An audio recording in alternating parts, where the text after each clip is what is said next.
इस दुनिया में जो इतिहास गोंडवाना के साम्राज्य के महाराजाओं ने जो पिता और पुत्र को शहीद तो बहुत हुए, देश में देश की आजादी के लिए शहीद बहुत हुए साथियों, लेकिन ये मामला अलग है। क्योंकि ये जो मामला है राजा शंकर शाह और कुंवर रघुनाथ शाह पिता व पुत्र को आज हम लोगों ने, हमारे राष्ट्रीय अध्यक्ष जी ने, आज हम उनके जन्म स्थल से उनके पवित्र भूमि को प्रणाम करके और वहां जो सरकार प्रशासन के द्वारा कार्यक्रम किया गया था उसमें सम्मिलित होकर के हम लोग इधर शहीद स्थल तक के आज गोंडवाना गणतंत्र पार्टी के राष्ट्रीय अध्यक्ष और हमारा काफिला यहां पर पहुंचा है साथियों। निश्चित तौर पर हमारे जो देश की आजादी के लिए शहीद हुए स्वतंत्रता सेनानी, इनके साथ इस देश में बहुत अन्याय हुआ साथियों। यहाँ के शासन और सत्ता में रहने वाले लोगों ने अगर गोंडवाना गणतंत्र पार्टी नहीं रहता तो ये सरकार के लोग हमारे राजा महाराजाओं के, स्वतंत्रता सेनानियों के, उनके सम्मान में भी ये लोग दो शब्द कहने के लिए तैयार नहीं थे साथियों। क्योंकि वो शंकर शाह और कुंवर रघुनाथ शाह के मूर्ति को जब तत्कालीन सरकार थी यहाँ, उस समय बाबूलाल गौर जी मुख्यमंत्री हुआ करते थे, तब उनके मूर्ति को जंजीर से बांध के यहाँ पर स्थापित करना चाहते थे। ये बात दादा हीरा सिंह मरकाम को पता चला और दादा ने खबर भिजवाया सरकार को और सरकार के लोगों से फिर बातचीत हुआ, मूर्ति को तुरंत यहाँ से वापस कराया गया और जैसा मूर्ति हमारे गोंडवाना गणतंत्र पार्टी गोंडवाना आंदोलन के साथियों ने दिया, वो मूर्ति यहाँ पर स्थापित हुआ साथियों। ये गोंडवाना का आंदोलन आज अगर आपका स्वाभिमान जगा है तो दादा के द्वारा जगाया गया है। तो निश्चित तौर पर साथियों इस स्वाभिमान को अंजाम तक पहुंचाना है। आने वाले समय में आपको जब तक अपना संगठन को मजबूत बना के, जब तक आप अपना विधायक सांसद नहीं बनाएंगे तब तक इनका सम्मान नहीं हो सकता साथियों। सम्मान तो तभी होगा जब सदन में आपके बेटा और बेटी जा करके गरजे और इसकी बात को वहां रखे। नहीं आज पूरा मध्य प्रदेश में, तमाम देश में देख लीजिए साथियों, आज जहां जहां आदिवासी निवासरत है उन्हीं के खेतों को में बांध बनाने का काम हो रहा है। जहां हम लोग निवास करते हैं वहां अभयारण्य बनाने का काम चल रहा है, वहीं पर शेर पालने का काम करने का काम कर रहा है सरकार।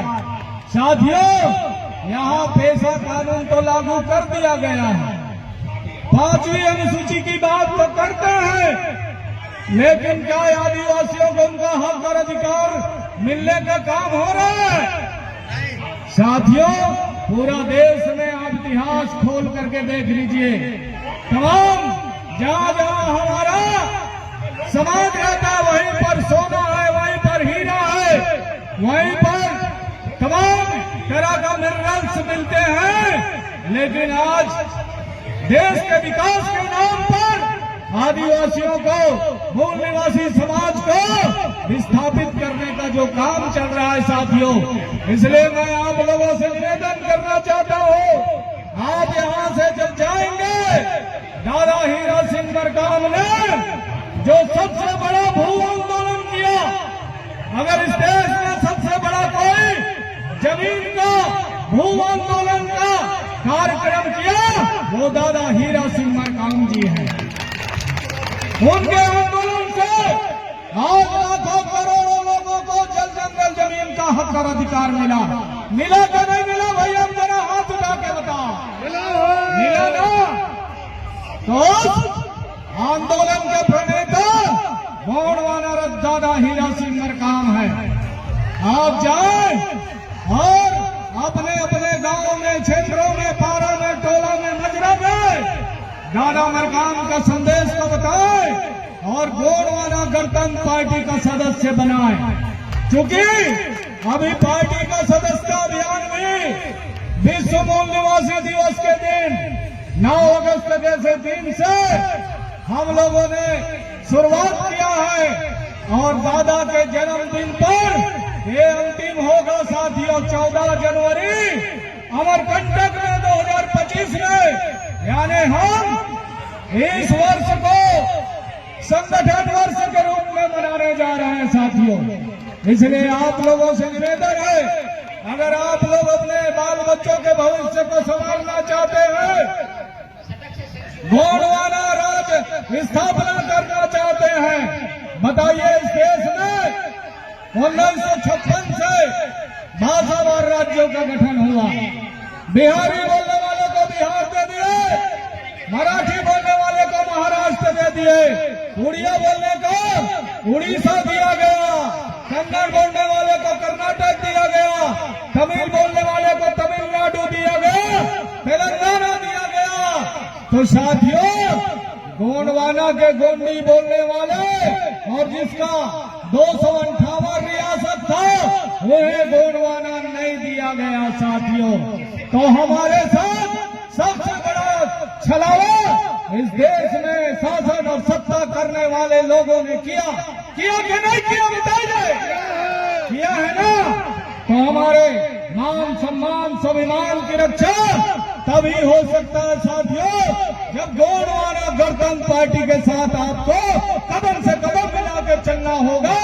तभी गोंडवाना गणतंत्र पार्टी की आने वाले समय में शासन और सत्ता होगा, विधायक और सांसद बनेंगे। अभी हमारे बहुत सारे जिलों में जिला पंचायत के अध्यक्ष, जिला पंचायत के उपाध्यक्ष और विकास खंड में जनपद अध्यक्ष और सरपंच संघ के अध्यक्ष, तमाम चीज तो बने हैं, लेकिन विधायक और सांसद आप लोगों ने नहीं बनाया। हमारे यहाँ छत्तीसगढ़ में जरूर फिर से दादा के जाने के बाद गोंडवाना का खाता खोलने का वहां की जनता ने किया है।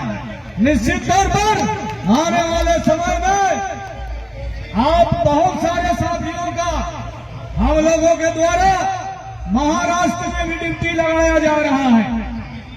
अभी नवंबर और दिसंबर में महाराष्ट्र में चुनाव है। अभी हम गोंडवाना आंदोलन के हमारे राष्ट्रीय अध्यक्ष और हमारे पदाधिकारियों के और वहां के प्रदेश के कमेटी के माध्यम से अभी 9 तारीख को बंबई में प्रेस कॉन्फ्रेंस हुआ। उसमें बाबा साहब अम्बेडकर के पोता के साथ हम लोगों का गठबंधन होने वाला है साथियों, वंचित बहुजन अघाड़ी के साथ में।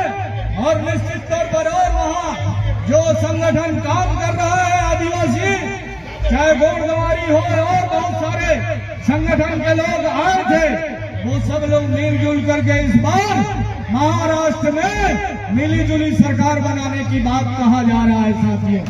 तो आप सब लोग उधर जाएंगे कि नहीं जाएंगे? सिवनी से लगा हुआ क्षेत्र है। निश्चित तौर पर हमारे वहाँ जिला पंचायत में भी उपस्थिति है, नगर पालिकाओं में भी हमारे पार्षद है वहाँ गोंडवाना गणतंत्र पार्टी के। तो आने वाला समय गोंडवाना का होगा, ऐसा मेरा मानना है साथियों। आप सब लोग यहाँ से जाएंगे और अपने अपने गांव में पार्टी का सदस्यता अभियान चला करके गोंडवाना संगठन को मजबूत बनाए। और आने वाले समय में हम लोग ये मंडला और पिंडौरी में जो ढेर सारी बांध बनाया जा रहा है कि नहीं है? दादा के गांव में आज से 12 साल पहले, 12-13 साल पहले दादा के साथ हम लोग, चाहे वो शोभापुर हो, बसनिया हो, इन तमाम बांध को लेकर के हम लोगों ने नर्मदा बचाओ और गोंडवाना बचाओ, भूमि बचाओ, आदिवासी बचाओ, इस मुद्दा को लेकर के हम लोगों ने जो पद यात्रा किया था, वो पद यात्रा नौरादेही तक गया था, उधर दमोह जिला तक। तो निश्चित तौर पर साथियों, आप लोगों से मैं कहना चाहूंगा कि आप लोग इस आंदोलन में आप लोग साथ आए, तभी जाकर के आप लोगों का भविष्य उज्जवलमय हो सकता है। इन्हीं आशा और विश्वास के साथ बहुत सारे हमारे पार्टी के पदाधिकारी हैं, उनकी भी बात को सुनना है। बदल डालो अपने आप को, तो जमाना बदल जाएगा और जिंदगी उसकी सफल होगी जो गोंडवाना गणतंत्र पार्टी के साथ आएगा, जो गोंडवाना गणतंत्र पार्टी के साथ आएगा। इन्हीं शब्दों के साथ मैं अपनी वाणी को विराम देता हूँ। सबके चरणों को मेरा सादर सादर सेवा जोहार। जय सेवा, जय तेलंगाना। राज करेगा गोंडवाना, राज करेगा गोंडवाना।